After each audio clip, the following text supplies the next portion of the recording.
back, citizens, to an all-new episode of the Batcave podcast. It's your old bat chum, John S. Drew here, and we're coming to the end of our discussion here of the 1943 Batman serial.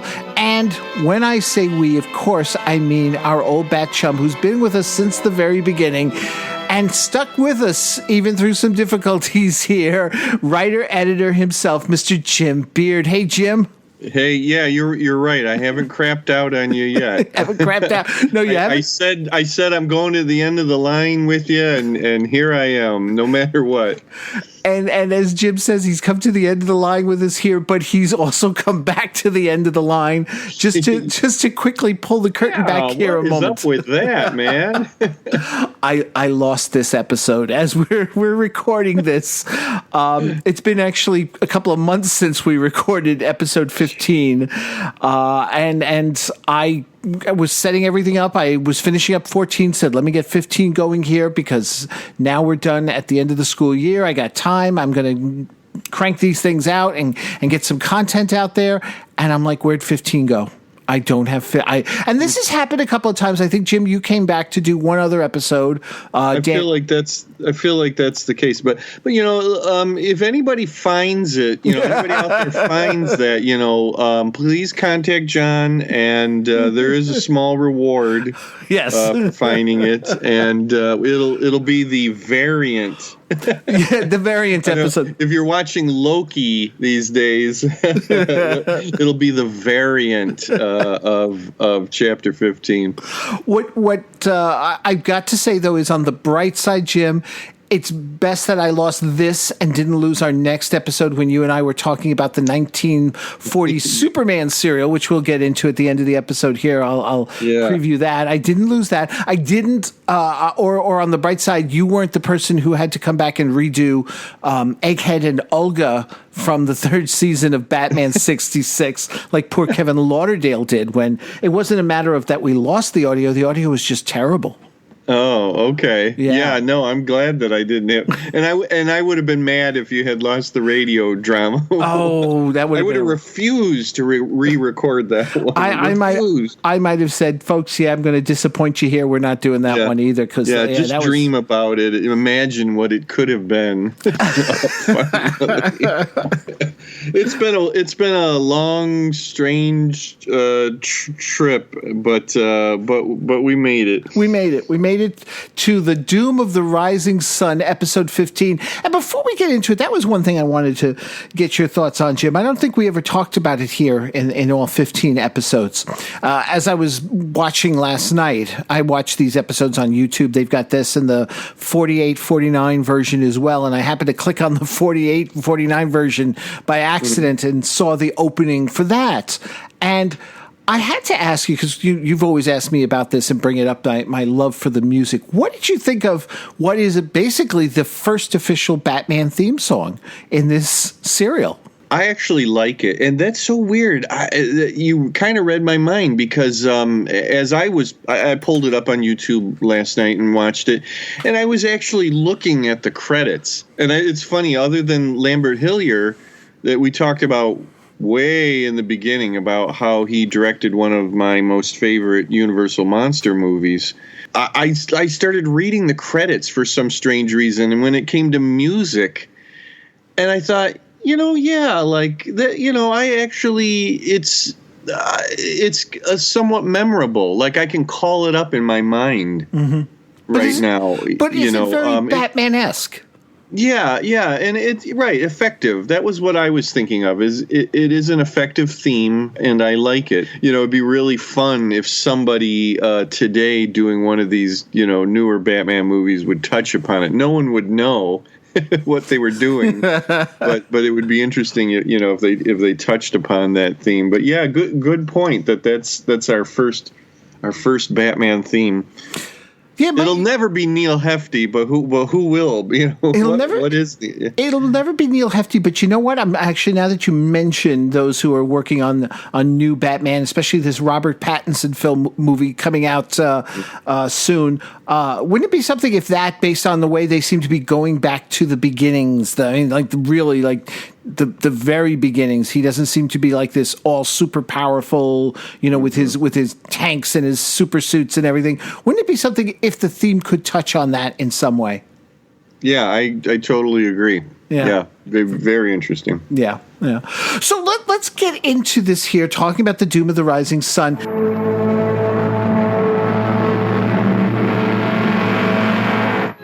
Daka seems on the verge of success in capturing Batman, but Batman continues to carry the fight to the enemy. I give them credit for this episode because unlike the previous ones where basically we just got a replay of the cliffhanger, this time it's like, we're going to show you how we resolve the cliffhanger. He's out all right. Yeah, we'll put him in the box. And that was a nice touch. I was reminded how lengthy the sequence is when it's really more or less a recap in a way. But it is really interesting how in-depth they go into this, and that it takes quite a while before we get to Daka and what's going on with him. But I think it was probably necessary to show all that because it's a hell of a trap. You wait here. I'll take the girl back and send a couple of truckmen over for the box. We'll make it snappy. Kick your brains out. That's strong enough to hold you. Absolutely, it is. And it wouldn't have been as easy, unlike, say, in previous ones where it was like Batman just rolls away or what have you. Yeah, so I agree with that. You know what I really liked was... maybe I'm stretching things here a little bit, is that Batman actually uses a device to get out of the trap. Yes, Bruce? In code. AMLOCKED. In box.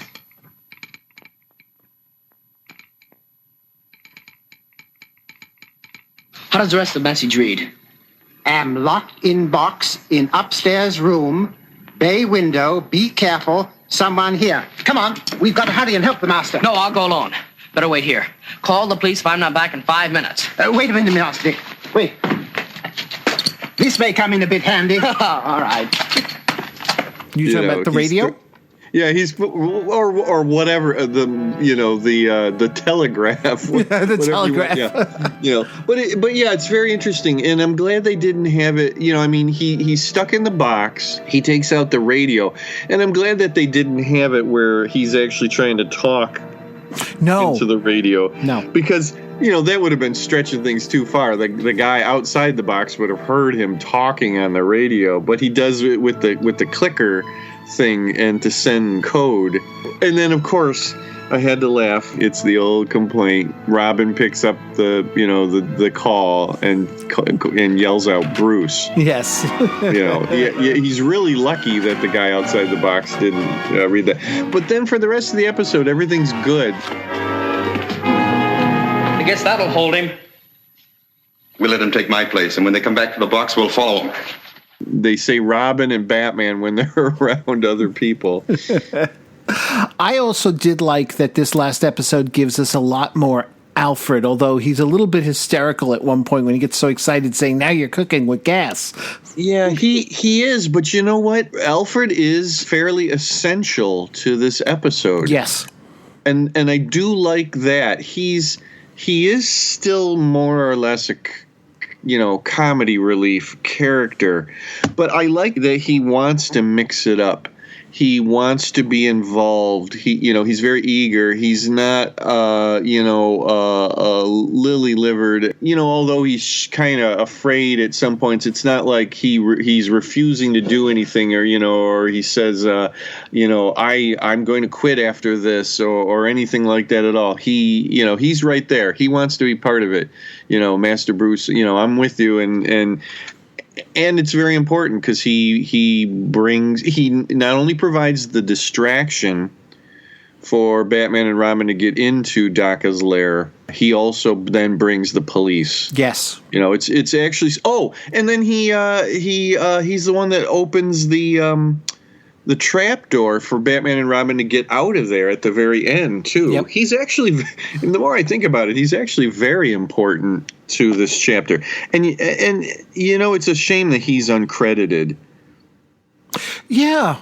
You're right. Yeah. Well, there's some kind of thing where it's 4 people are credited, and then that's it. And that was the way it was back then. Boy, but compare that to the way it is today, where every tiny little person that had anything to do with a film gets credited, and it legally, that I guess they have to, where all these different people, Alfred is uncredited, Uncle Martin, some of the main goons in it, our beloved Colton, Charles Middleton, and Captain Arnold.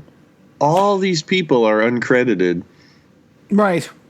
It's interesting though. I you got to wonder what, as you say, because you mentioned then also how today it's like every little person, but at the same time, I was watching last night a movie, Abraham Lincoln Vampire Hunter, and Alan Tudyk is in it playing, oh God, what is his name? Douglas. He's playing Douglas. It's a brief role. Yeah. And I guess because it's brief, I don't know, but he receives no credit in the film. You'll find him on IMDb, and it actually took me a moment because they put a little padding on him to make him appear a little heavier in the film. But I'm like, oh, wow. I just find it funny how, like, sometimes these rules go with, like, well, we credit here and we don't credit there, or whatever the thinking is. I think in modern times, I think that some of that is that if an actor requests to be uncredited, they can be uncredited. But yeah, that's really interesting. When you get, the person who pulled the duct tape off the roll and taped down, I know that's like a gaffer or whatever, the gaffer's assistant. Right. In the special effects movie, that they just have, armies of people and they all get credited. Yeah, that is odd. But William Austin deserved credit as Alfred, very much so. And I think in a lot of ways, Charles Wilson deserved credit as Captain Arnold. It's a significant role, but we just get Lewis Wilson, Douglas Croft, J. Carrol Naish, and Shirley Patterson, who I gotta say, who for some reason, like, Linda looked especially pretty to me in this. I think it's kind of, I've dismissed the character all along in this, and then for some reason she looked especially pretty to me in this episode. Yeah, no, I absolutely agree. And as we say, they go through this elaborate. Well, it's not elaborate. It's just they show us the steps of how Batman signals Robin. Robin goes in and is able to get Batman out of the box and such. They chase after the car that's heading back to Daka's hideout. And like you said, Alfred acts as a decoy to the Barker there because it's that ride there. And I also did like another thing here. Our caveman pays off here as he tries to club Batman. I was laughing at that while I was rewatching it, and I remembered we said that the first time we recorded this. You're right. It's a payoff. It's a long time coming. It was a long slog to get to this payoff. I didn't notice this the first time I watched this episode. They actually have a shot of him. He closes his eyes when Batman and Robin come in with the flashlights to his area. Like, it made me wonder if that was that like the guy who plays the caveman literally didn't want to be blinded. I would think that flash. Twofold. Is it? It's probably not just the actor. It's almost like the character. It's like, I don't want to be blinded by the flashlight. I have to be ready for these guys to come in. It was a weird little touch when there's so many things that are so ham-fisted in this serial, or just things glossed over, or that they would never bother with this, and this. It was just a funny little. There's that quick shot of him closing his eyes, and then Batman comes in with the flashlight. Just funny little touch, but it was nice to see. Yeah, I agree. But I thought, okay, now after all this praise and everything, then the weirdest thing, Batman and Robin literally ring the bell to Daka's place and announce themselves with Batman's ring. Yeah. I don't get it either. It doesn't make a whole lot of sense other than it was a visual choice. Right. When you take it apart, it makes no sense. Like, why Batman? Why? But it was to get that the Daka looking at his screen and seeing a hand, but with the bat. I suppose it was like a ring, like Batman wears a. This is funny. Later on, when Batman takes his gloves off, Lewis Wilson has a big ring on his finger. And it's funny. It's actually his left hand, so it might even have been a wedding ring. Right. Or, engagement ring or whatever. But I just thought that was funny. It's like he was one of these actors who didn't want to remove a ring that he wore. It was probably a wedding ring. Yeah. Yeah. And it's funny, though, too, because they go through all this, and alert themselves, and you would think not the best idea considering Batman's track record with fights, and yet the two do really well. You had to bring that up, did you, John? You just had to keep embarrassing the guy about how lousy of a fighter he is. He actually does win a little bit in this one, but he gets his lumps. He gets his lumps. He does, yeah. But in the end, he does at least seem more like Batman as he fights. And then when he strides into Daka's hideout, I thought, that's kind of Batman-esque.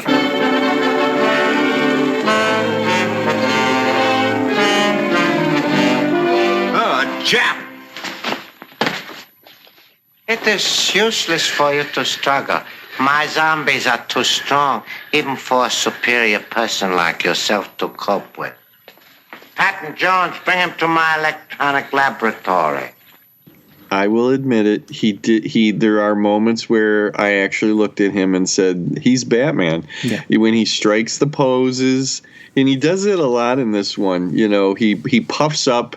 And he puts his, hands, his little fists on his waist and on his hips, and you go, okay, that's Batman. He's Batman.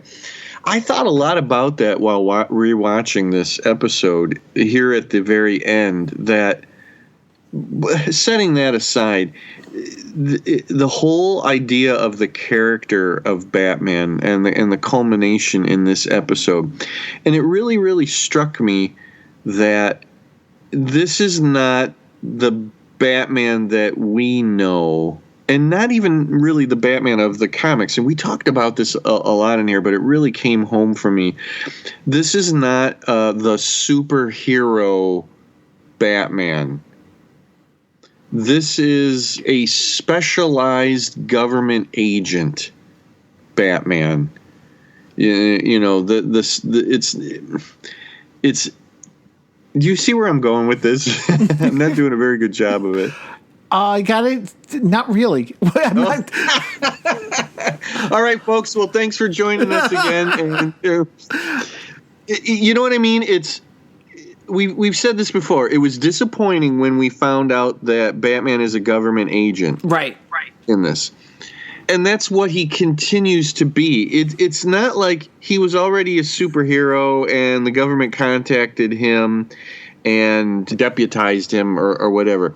To me, it's almost as if he became Batman at the bequest of the government. Okay. He's not a superhero or what we think of as a superhero. I know at the very, very beginning, he's catching some crooks and he leaves them there for Captain Arnold and all that kind of stuff. But, it's hard to believe that he wasn't out for getting those crooks because our government asked him to do it. We've also said this before. There doesn't seem to be any much reason for him to be. Why Batman? Why the theme? Why the costume? Why the secrecy about, his identity and all that? It would have been very interesting to have gotten something of the origin in this. Mm. In the Superman serial, we got the origin. Right. And then later in the George Reeves show, we got the origin. We don't know anything about Batman in this. We don't know that his parents were. I don't think it says anything like that in the very beginning. No. But yeah, I'm sorry, I'm not articulating it very well. But it's like he could be any old guy working for the government, and he just happens to wear a funky costume. It's funny you say that because I think that may be, like you mentioned Superman, there had to be some sort of explanation for such a superpowered being. It's the same with like Captain Marvel. We get an explanation there. Yeah. But then you go to Captain America. Captain America, they don't even bother with Steve Rogers. He's just some guy, I forget his name, he's the district attorney. Yeah, which is weird because that's my argument today with so many things, adaptations of things in movies or whatever. It's like, why bother to even call it Captain America? Why didn't you just create a whole new character? Yeah, exactly. And I think that's going back to what we were talking about he looks like Batman in this chapter. And it's because those moments you savor, because when it hews closer to the comic books, then things kind of click and it's pleasurable.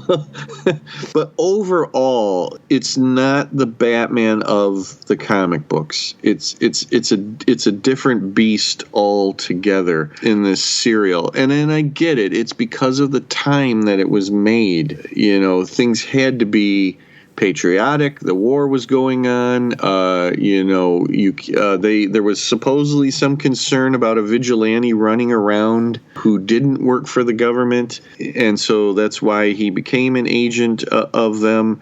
I get all of that. It would have been nice to had some nod to the origin. It would have been nice to have known that he was already very well established as a superhero Batman, and then the government contacted him. You know, it could have done very easily in the narration. Bruce Wayne, whose parents were murdered when he was a child, trained himself in crime fighting to become the Batman, something like that. I mean, just as simple as the way the George Reeves Superman show is at the beginning in the opening narration. A strange visitor from another planet with powers, beyond those of mortal men. Boom, that's Superman. You got it. Couple of lines, and it's done. I like the division between Bruce and Batman in this chapter. I like the when Bruce and Dick come in at the very end. Yeah, that's fun because even though it's stupid as far as like their voices are the same, like okay, a guy with a Boston accent and a kid run out. And then a minute or two later, a guy with a Boston accent and a kid run back in, and you can't, and with the same voice, and you can't figure it out. That's neither here nor there. That's comic booky, and I like that trope. I like the kind of playing with the identity thing. And I don't know if you notice it. It happens twice in this chapter that someone wants to take Batman's mask off. Yes. Which again is very interesting to me. Yeah. And one of those times is when, because Batman is captured by the zombies, Daka has his zombies there, and we get that exclamation once again. For those of you remember the time, and it's culturally insensitive as he exclaims, "A Jap." Yeah, he does it 3 times. I counted. Was it 3 times? Wow. He says he calls him a Jap, and the first time he says a Jap. And then twice more he puts a kind of a qualifier on it. It's like something a Jap, maybe agent some, and then I think he literally actually says a filthy Jap at one point. But yeah, he calls him a Jap 3 times in the whole thing. That's another thing that really struck me this time when he sees Daka and he blurts that out. It struck me that almost all along, Batman did not know who he was up against. No. He does say at one point, "We've been tracking you," blah blah blah blah blah. But you know what? Not really. Mm-hmm. Here is a program, a movie, a story where the villain knows exactly, for the most part, what he's up against, who he's up against the whole time. Daka knew he was up against Batman the whole time. Daka has some strange ideas about Batman, like he thinks it's a group of people and all of that. But he knows who he's up against. Batman really does not have any idea, and it hammered it home when he sees Daka. I mean, we go through 15 chapters, and he meets Daka for the very first time in this final chapter. He's surprised. He doesn't even know that he's Japanese. He doesn't really know who he knew the name, I believe, Daka. And he should have figured that out, that sounded maybe like a Japanese name. That was very interesting, that he pretty much thought he was up against just some kind of random group of crooks. Right. Yeah. But yeah, to get to the very end, and then we get some of the, superhero trappings that we love. A more or less larger than life villain against an over the top, mystery man type of character. And it's a kind of a shame that it has to be all the way until this very last chapter. Right. That we get all of this. Yeah. Yeah, as like Batman strapped down to the zombie chair, and Daka is like teasing him and such. He has Linda come out and slap him on the face, and then he's about. That was a very fun, and you know what? And kind of a little bit of a kinky, thing there. Yeah. Yeah. Like they could have really run with that if it wasn't a kid's. Right. Well, that's true. But yeah, I mean, it's like, and then Doc is fairly gleeful about the whole thing. Yeah, it was kind of a nice touch. And as you mentioned, he's about to unmask him when Robin comes in, who's managed to sneak by because the zombies have no real orders. They're just standing there and they're kind of out of it. So he's able to walk right past them. But he lassos Daka, and I thought it was interesting. Batman's very trusting of Daka because he orders him to deprogram Linda. Mm-hmm. It seems, yeah. But then he avoids the electrocution because as Daka's walking him through, because he's like, no, I'll operate the equipment. But he sees the nearby gloves and puts them on, because remember that was a big thing too with Daka putting on those big gloves to handle the equipment. Yeah. Yep. Well, it's that old thing from Chekhov, the author Chekhov, not the character from Star Trek, about the gun on the wall. If you put a rifle hanging on the wall in one scene, you have to use it later on down the road. Yeah. The whole the big production thing with putting on those gloves chapter after chapter, and then we get to that. I actually like that scene. I like how like Batman is just beaming, smiling when he avoids that whole thing, and he sticks it to Daka, and I like Daka's crestfallen, like, yes, and it just saved your life, by putting on those gloves. Right. Yeah. And he manages then to deprogram Linda and all the other zombies and such. And he and Robin also find all the incriminating evidence, including the proof of Uncle Martin's innocence in all this. Yeah. So, which is a nice thing. And of course, we've got to have that one last ditch effort as Daka tries to escape. Stay where you are. Come with me, Miss Page. Robin, push the button that closes that door.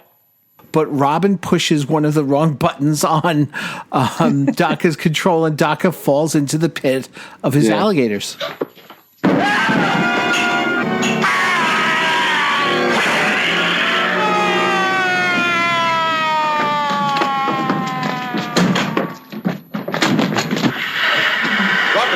That closes this. Wouldn't it have been fun if he had done it on purpose?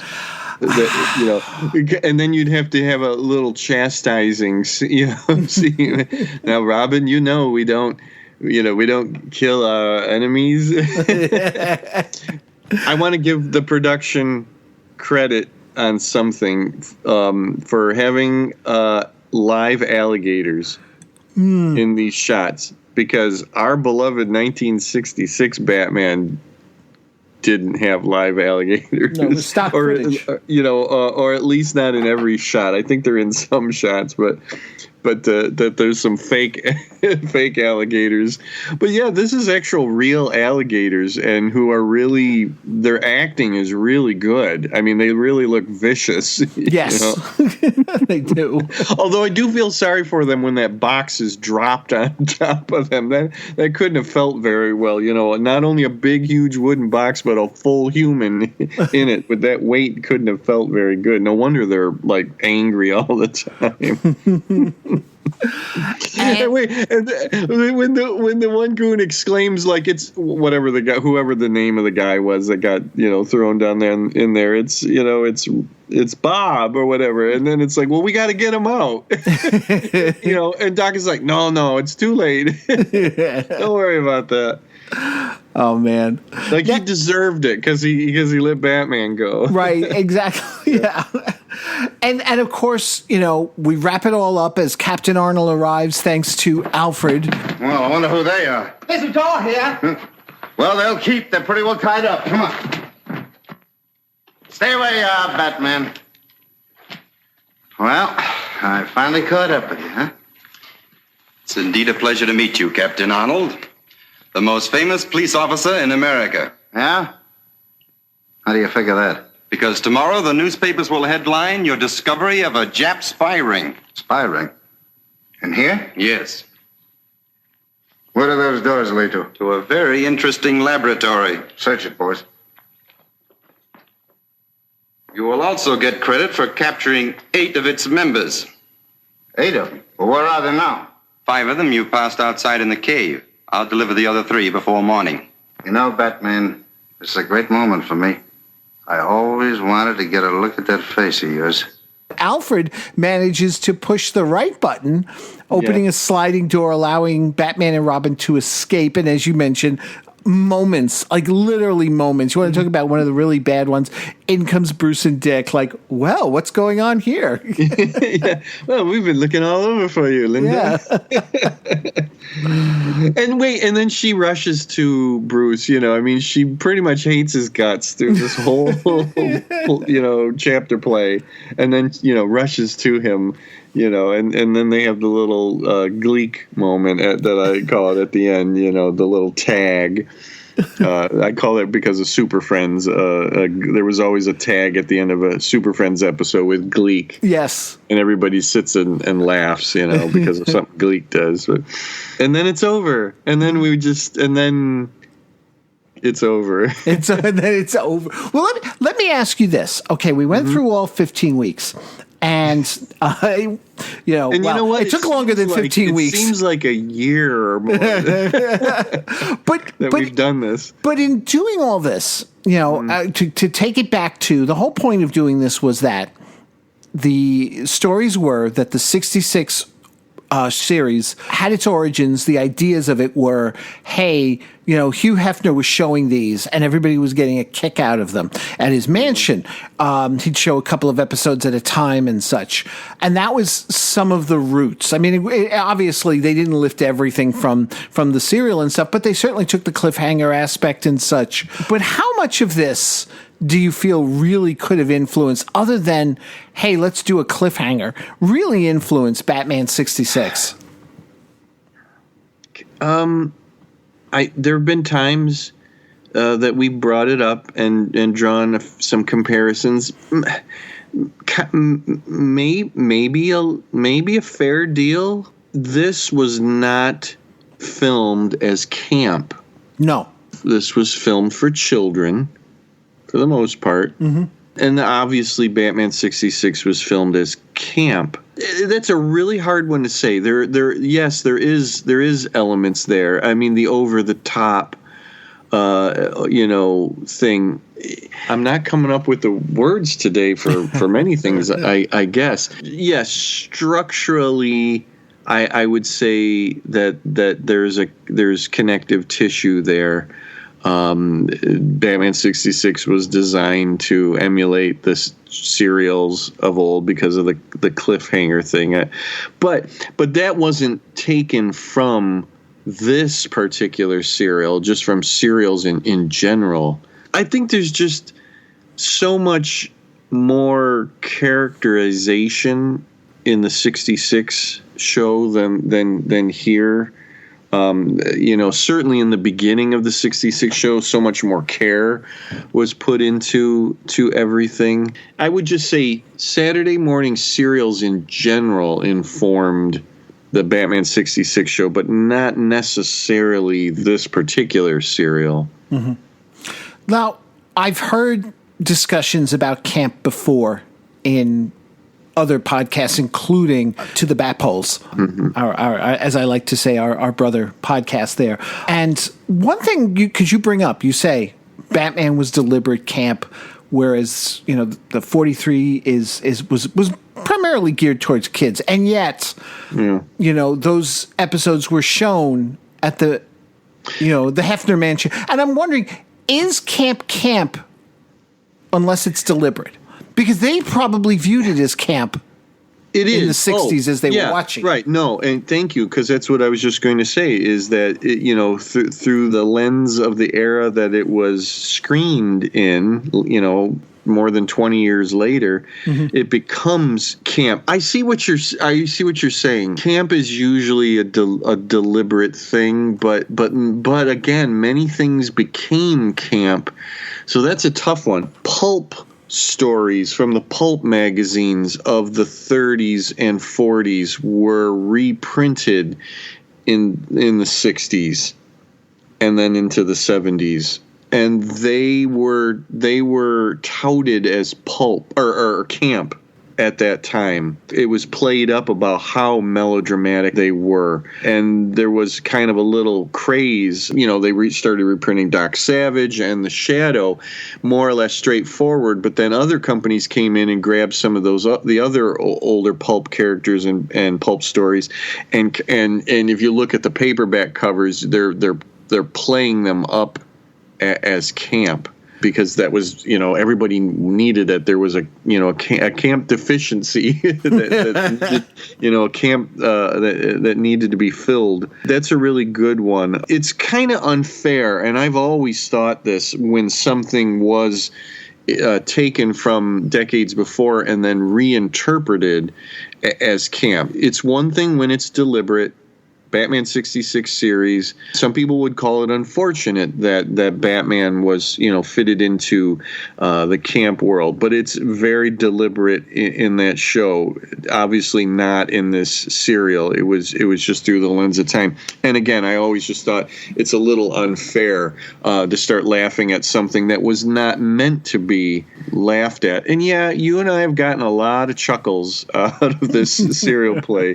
I get it. But I think it's safe to say that you and I both know how, why things were done, how it was done, and what that era was like and what we are like now. Right. Exactly. Yeah. The context of then compared to the context of now. Yeah. And I think I said that at the very, very beginning of us doing this. It's like, let's remember where we're at. We're going to have some fun, obviously, but, you cannot knock down something from 1943 for being something from 1943. The racist stuff in this, very unfortunate. But you know what? I don't go, oh, my God, why did they do that? Got here, newsflash, it was 1943. We were at war. Yeah.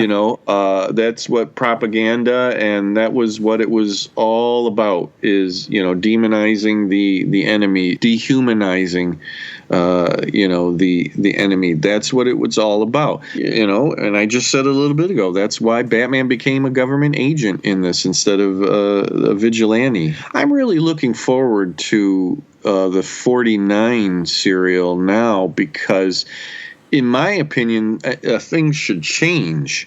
Yes. There should be a tonal change, and I'm looking forward to seeing how that is. And that's not to say we weren't patriotic in 48, 49, but we weren't at war at that time. So I'm kind of looking forward to seeing if there's any difference in the way Batman himself is presented in that one. Yeah, no, I agree. Other than a costume change and an actor change. And an actor change, yes. Yeah. I'm going to miss the Boston accent, because I don't know if he is a Boston accent, the new actor, or not. But hey, say a few things about Lewis Wilson here at the end.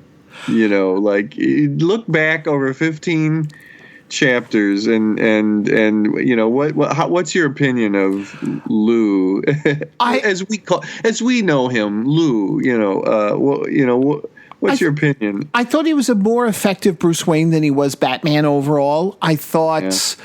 I agree with you, though. Like, there's one of the areas we laughed a lot at was the accent. The no attempt to mask it, no attempt to, and no attempt really to change it in any way when he was Batman. The only time he made any sort of effort to lose it was when he was in disguise. Yeah. You know? And yeah, for anybody out there who's saying, well, Adam West, blah, blah, blah, it's true. Adam doesn't do very much difference between his Bruce Wayne and his Batman. I'll argue no, that's not true. I will argue there is a tonal shift of sorts, and we see it in what is one of the most famous scenes when he's talking to himself. I knew you were going to bring that up, and I agree with you. Yeah. Yes, Commissioner. Mr. Freeze wants what? Hello? I'll see if I can get him, Chief O'Hara. A moment, Commissioner. Chief O'Hara, this is Bruce Wayne. Mr. Freeze wants what? Commissioner Gordon is on the other phone with Batman, Mr. Wayne. Perhaps if we put the two phones together, you could talk to him yourself. All right, Chief. I don't have much time.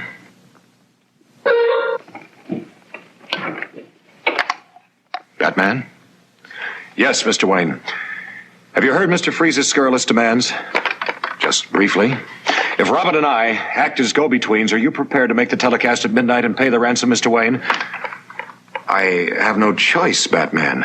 Then may I suggest you tape the broadcast from the Commissioner's office an hour earlier, and we will have a dummy package of money. A dummy package of money? That sounds risky. Risk is our business, Mr. Wayne. Of course, Batman, I have the same faith in you that all of Gotham City has. I hope Robin and I are deserving of that faith. I'll make the necessary arrangements and meet you at the Commissioner's office at 11. Fine. Did you get all that, Commissioner? Indeed I did, Batman. We'll set up the tape telecast and have the dummy package of money waiting. See you at 11 tonight. Two fine men. So dissimilar in many respects, and yet so similar in others. Well, but you know what? I think he punches it up more in the famous telephones. Okay, fair enough. Yeah, he punches it up a little bit more. But Lewis Wilson does virtually nothing different. It goes back to what I was saying about this is not the Batman of the comics. This Batman is Bruce Wayne wearing a funny costume. Mm-hmm. Yeah. He might as well just be going to a costume ball for that matter. That's true. That's true. But it's funny. I think I actually grew some fondness for Lewis Wilson by the end of 15 chapters. I can't really say much about Douglas Croft. There's just as Robin. There's just kind of nothing there. I mean, it's just a role. He's a young guy. He's not really a kid. Mm-hmm. He always seemed like a very short adult to me. He's not. I almost wish they had done some things like they tried to do with Burt Ward in the very beginning of the 66 series, where he was 21 years old, but they had him playing like a 14-year-old, 14, running down the stairs with an airplane in his hand, and that with the exuberance, and it's funny because that's Burt Ward was not the greatest actor in the world, but he had that strange exuberance, that bouncing on his heels thing, the fist in the palm and the willingness to beat the crap out of people at the drop of a hat. I wish there was a little bit more of that with Douglas Croft. I don't know if he really did anything at all before this chapter play. No, I mean, he was always, and I think we discussed this back when we were talking about him. He was that one of those kinds who like would always play down his age, and he even actually kind of lied about it in certain instances in order to get parts because he was older and such. He's a subdued Robin. He's a subdued Dick Grayson. He's not even like in the comics. Robin was a 15-year-old kid in the comics. He's there, or 14 or whatever, and he just, I mean, he's got the build for it, the way they drew him in the comics. He's got the build. He's got the same build like Burt Ward had the build, but he just made no effort whatsoever, unlike Burt, to be that youthful, golly gee, whatever, He was almost like just a slightly younger partner to Batman. Slightly younger. Yeah, exactly. Yeah, that's a really good. And then I got to get this one last swipe in here. The hair, the hair. Like, comb that out. Use some Brill cream and get that thing down because like nobody else has hair like that. Like the connection had to be made. Why does Robin have that really strange hair? It's almost like Dick Grayson's hair. Yeah. Yeah, that's true. That's true. You know who's my favorite in this whole thing? Who? It's J. Carrol Naish. Okay, stereotypes aside, you gotta love it. You gotta love Daka in this. You know? Yeah. I think I found myself looking forward to Daka scenes. I almost wish he did like go out once or twice, in this and do something out in the field, like get so frustrated with his stupid henchmen that he would go out and say, I'll do it myself. But what a gig, though, to just be able to sit in that headquarters the whole time and send people out. About it. In chapter 15, one of my most favorite scenes, and it's just this tiny little thing, is when the guy comes in and he says, here's today's take. And he hands him the money bag from the ride. Right. And that silly little thing that J. Carrol Naish does about, like, if I was in this for the profit, I would say not a very good day or whatever. It was just this, and his funny little smile, and it's like, you could almost see the guys turning to each other and saying, like, Daka made a joke. Like, Daka's trying to be funny with us, how weird. I don't know, there's just something about him in this, an unfortunate stereotype. I get it, and fairly ineffectual as a villain, but he had a certain panache and style about him with his cigarette holder, and his hand movements. And the way he handled that microphone when he'd speak to his zombies, yes. and his frustrations over, who is this Batman, and I don't know. That's what I walk away from, that he's more memorable than about anybody else in this whole thing, except maybe Alfred and our beloved Colton. Right. Well, Colton, there was my thing I wanted to bring up was just we never, Colton was dead. Colton, and no memorial, no words, no final words, because the man was there for 3 episodes straight, and he was pivotal to the plot, and he's Epic gone. Fail. Yeah. Epic fail of this production. Yeah.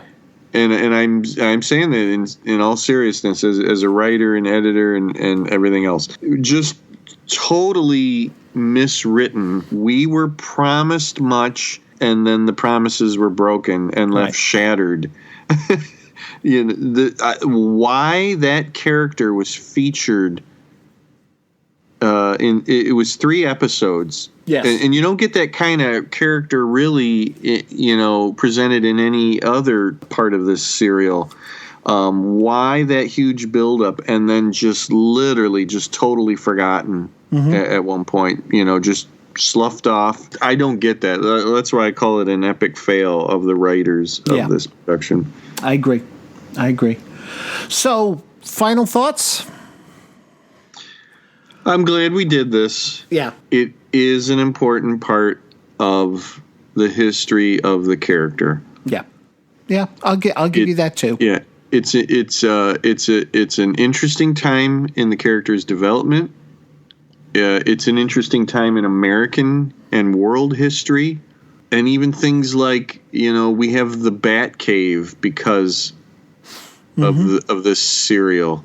I did really enjoy any time we got the Batcave. I really did. We kind of made fun of it here and there, but I did enjoy that. And it's also significant in Alfred's history that this is why we have the gaunter, British Alfred, because of this production. But again, I'm you know what it is? It's just too long. I mean, I assume that most serials were this many chapters, right? This is pretty standard. This is pretty standard for serials. Yeah. And you know what? If I was a kid back then, it might not. Obviously, I would assume it. What I would when I got to week 13 or 14, I probably didn't go, man, is this thing going to ever end? I wonder how many kids actually went through all chapters of any given serial. Did they make it a point? How many of them made it a point to? Because let's be honest, these things are fairly interchangeable, right? Mm-hmm. True. If I came in on chapter 10 of this, I might just enjoy chapter 10 of it, and that's it. I get some running around and shooting and car crashes and airplanes and stuff like that. And then, you know what? I missed chapter 11, and instead I saw the chapter of Black Hawk, or whatever, was out at the time, Captain Marvel or some other, thing. But watching it, like this, it's very long and it's very padded, but that, I guess, is the nature of serials. Right. Yeah. I think it all depends. Because, remember, these were tacked on with a cartoon and then your movie or double feature. Yeah. I think it really, came down to, and in a way, if you think about it, it's a really ingenious way to get you to come back to the movies every week. Because maybe you don't want to see a particular movie. Imagine if they did that now. Imagine if it was like, okay, we've got 12 movie releases we're going to do through Universal, and Universal's going to have at the beginning of every one this serial, and you got to be there to catch every, but it's like, but I don't want to watch a rom-com this week, Yeah. Think about it. That's a really fascinating, and we never really talk about it. I mean, not that we're going to right now, but what were the movies that this was tacked with? Sure. What was it? A Western? Was it a gangster movie? I mean, obviously, it had to be something to bring the kids in. Yeah, sure, I mean, it wasn't going to be Fred Astaire dancing on the ceiling. So yeah, right. In some ways, I think maybe the Disney Plus, like Marvel or Star Wars series, is almost the equivalent of this. These things are the ones that we're getting today are 6 to 8 chapters, right? As it were. But what I mean by this is that it's movie grade stuff, but broken up into weekly installments, right? Like, a little bit later today, I'm going to be watching Loki chapter 3. But what I mean by that is that again, it's movie grade.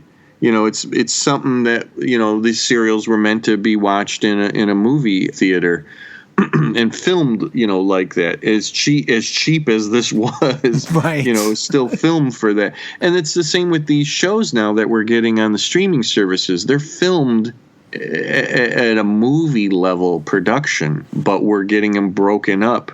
We have to come back week after week. So it's funny. I never really thought of it like that before, but that is kind of what's going on now. Except we're not going to the theaters, right? Exactly. We're doing it at our pace. See them, but I'm just amazed at wow, this is like a movie. We're getting a 6 to 8 hour movie. Mm-hmm. Yeah, and if you go onto YouTube, you can find this Batman movie or Batman serial as a movie, and it's a little over 3 hours. Yeah. Yeah. You know? That's the way we should have done it, John. That's the way we should have done it. If they whittled away everything and just distilled it down into it. So here's my overall take is it is an important part of Batman history, but too long and too many missed opportunities, too many dropped items that when you got something interesting and then they would drop it. Mm-hmm. The gun, remember that gun in the beginning? Yes. The radium gun or whatever? Yes. That never got picked up. Totally dropped. Yep. Totally dropped. Yep. Colton, totally dropped. Yep. You know, the idea that Batman was a gang of guys, and I don't think that was ever meant to have been a bigger thing, but boy, you know, I'm just fascinated by that. Imagine a whole storyline, you know, where a villain thinks that, and then maybe Batman tries to make him keep on thinking that for whatever reason. Right. But that was a really fascinating thing. Yeah, no, I agree. I for me, it was just fun to see, you know, a take on Batman and Robin that wasn't something that was either, like we say, the campy 60s or the more, you know, dark and down, like, you know, what's his name? Nolan's movies and such. This was a different time, and like you said, the context was what was most important to understanding watching it. And despite some of the things that we might in 2021 vision say, "Oh, that's unfortunate," I still enjoyed it. Yeah, I still enjoyed it. Hey, I'm just seeing a really interesting note on Wikipedia. It says press releases announced this Batman, as a quote super serial. And it was Columbia's largest scale serial production to date. The studio gave it a publicity campaign equivalent to a feature film. Very interesting. So Batman's in his infancy, really, that he was only about 4 years old when this came out. Right. But Columbia must have been pretty happy to have gotten the rights. Yeah. To do this.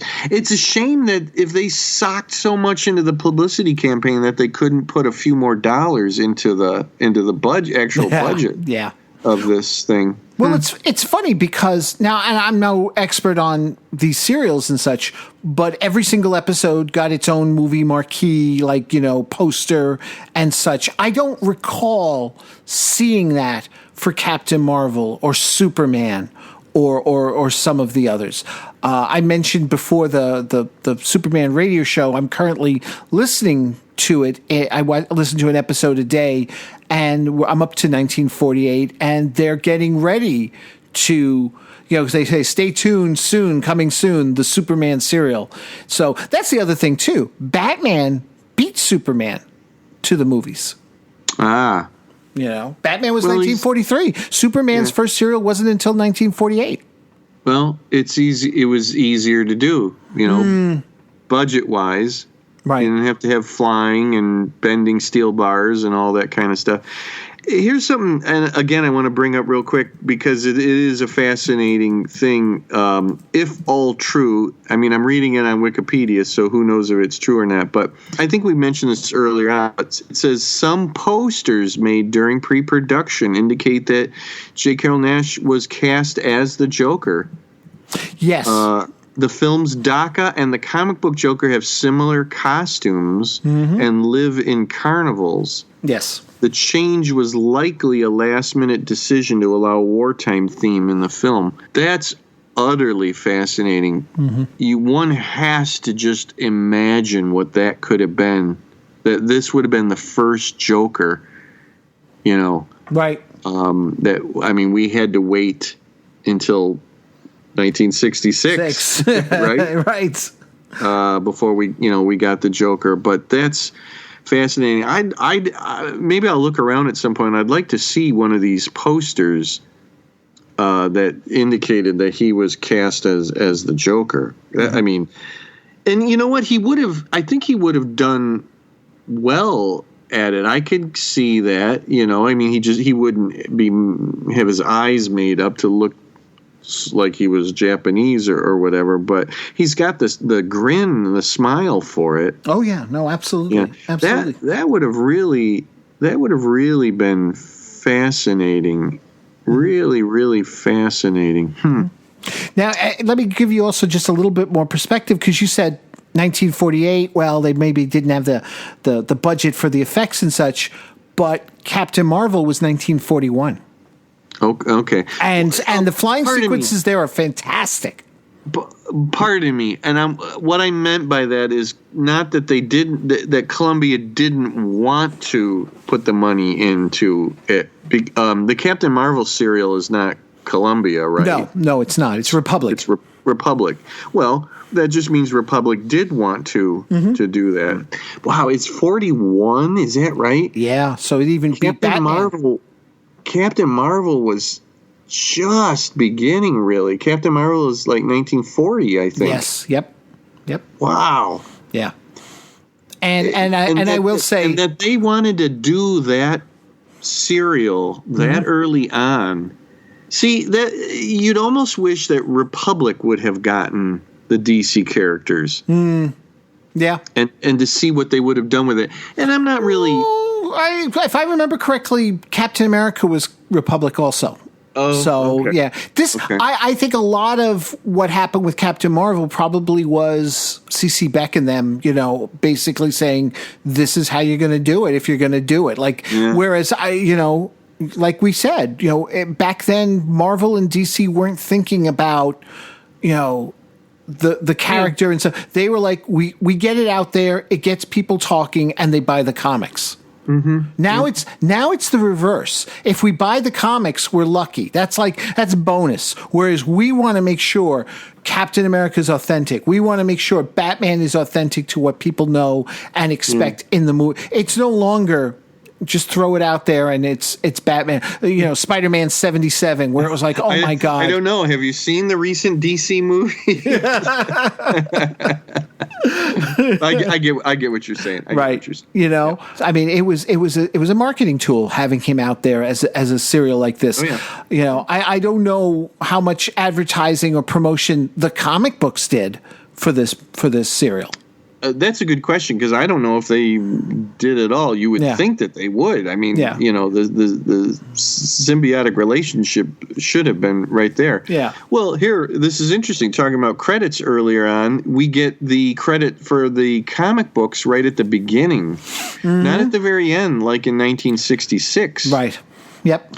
It's right up there in the beginning, and Bob Kane gets his credit real big up there. He gets a whole card, where it says, based on the Batman characters in Batman and Detective Comics, and then, by Bob Kane, real big there. Yeah, it's so funny, the difference, what happens over time. And then, we get it at the end of the credits, at the end of episodes in 66. Right.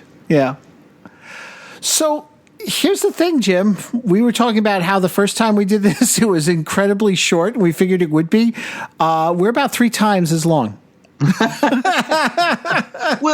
Well, that's because we're not only were we talking about this chapter, right? We had to look back over this entire endeavor, right? Right.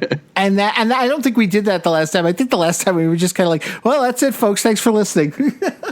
Hey, if anybody out there knows, if anybody's done artwork and taken J. Carrol Nash and made him as the Joker, I want to see it. Okay?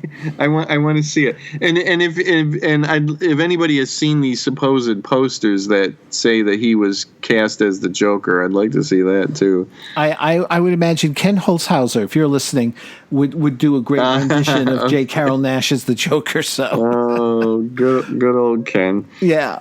So, okay, then let's wrap this up here. Let's let folks know that we're going to be back soon with the 1948 look at the Superman serial in which Batman appears. And that was itself also an interesting journey there. Radio drama. The radio drama. Serial. Sorry. Batman appeared in the Superman serial? Well, really? Could you imagine that? Could you imagine that? Oh. Yeah. I'm already feeling cheated about not getting the Joker, and now I'm cheated about not getting that, too.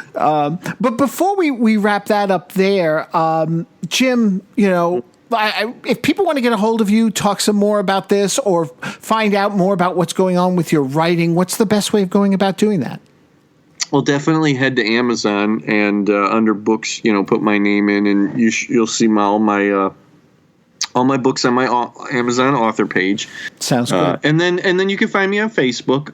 Go to the Jim Beard fan page, or go to the Gotham City 14 Miles page on Facebook. Both, good ways to reach me. And then I'm on Twitter at writer Jim Beard, all one word. You can contact me there too.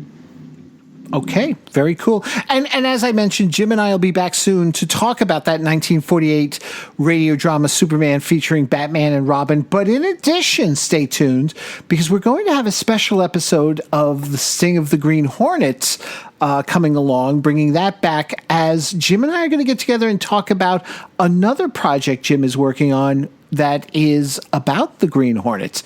And it's not an essay.